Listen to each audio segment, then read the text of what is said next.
So you had a few 90s bands drop today. You had the Modest Mouse album, the Converge album. But my winner for today was... Alright, it's me, I'm back again.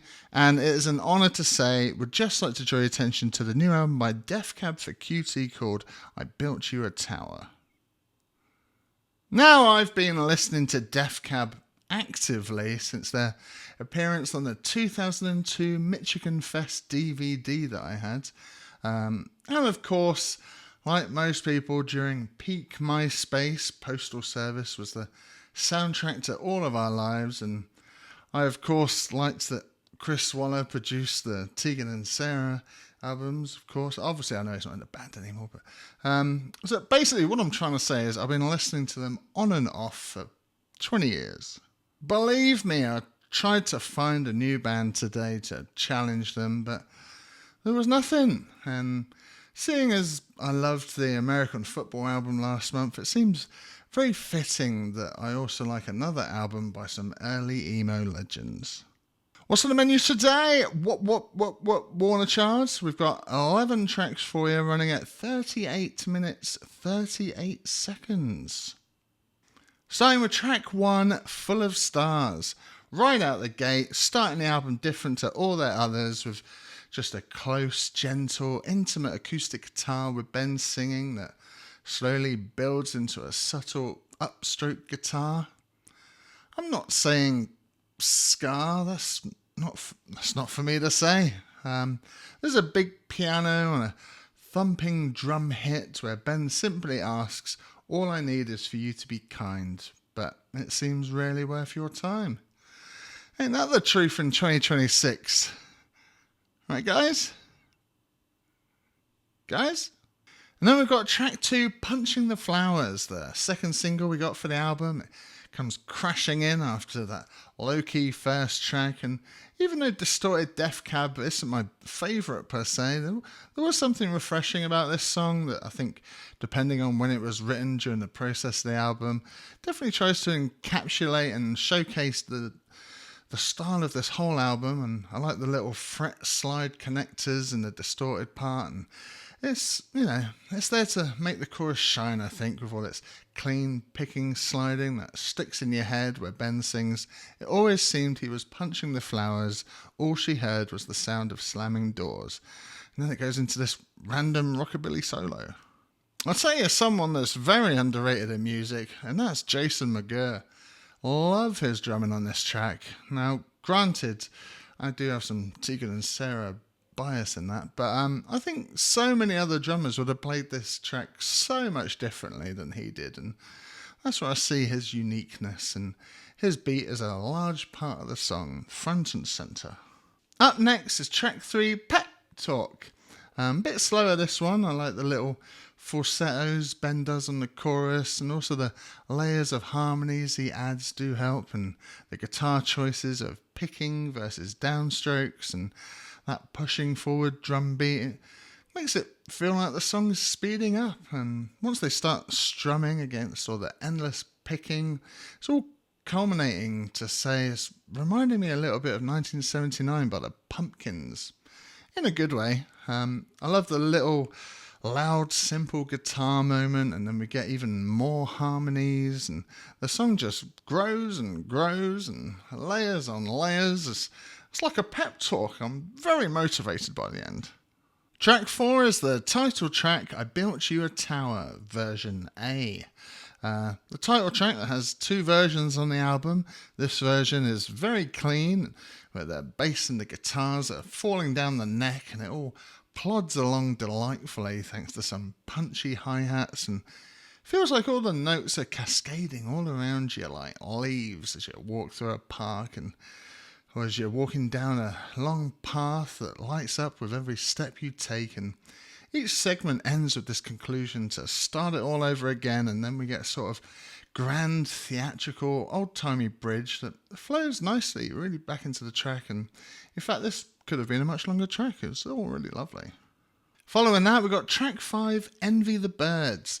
Another distorted track like track 2 that has been stuck in my head all day. The bassist is absolutely going for it, fighting those abrasive, funky guitars until we get a much needed pause.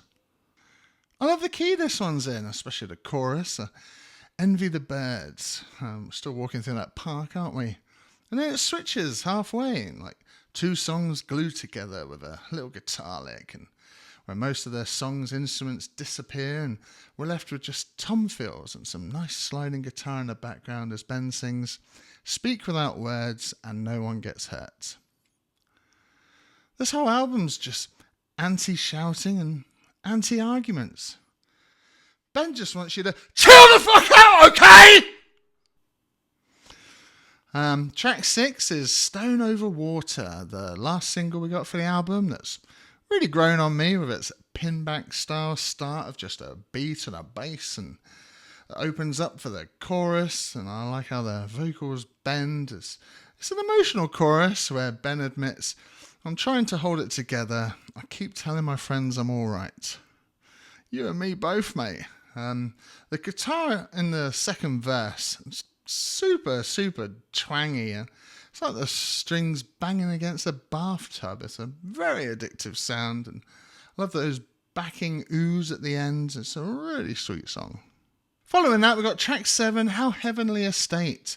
The guys have gone a bit Devo on this one, and it's the type of song I wish Block Party would still write, and I love the energy on the drums. Again, I like how metallic it all sounds and makes me want to dance with the two women from the B-52s. And it's got a smidge of Postal Service in this like really random break in the middle of the song before it slams right back very awkwardly into the rest of the track. It's like they weren't sure what to do with it, and maybe it just needed a long snare roll through it to connect, but it'd be fun live.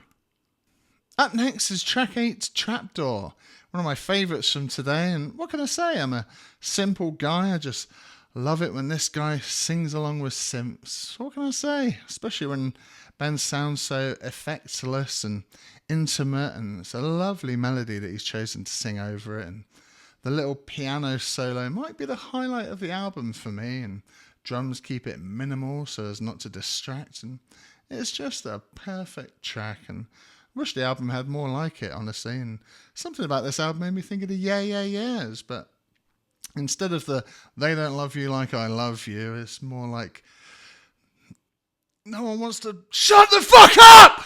And then we have track 9, Riptides, the first single, which ultimately is what got me excited for this album, as I hadn't really checked out a new album by them for a decade, and love that distorted bass. Again, it's an interesting key. I'm not Rick Beato. I'm not going to say what arpeggio Dorian mode we're in, but the chorus, again, Ben admitting he's too tired to end the war and he can't seem to hold it together anymore.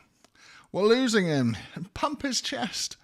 And he erupts with a little bridge of I'm feeling fine. Phew.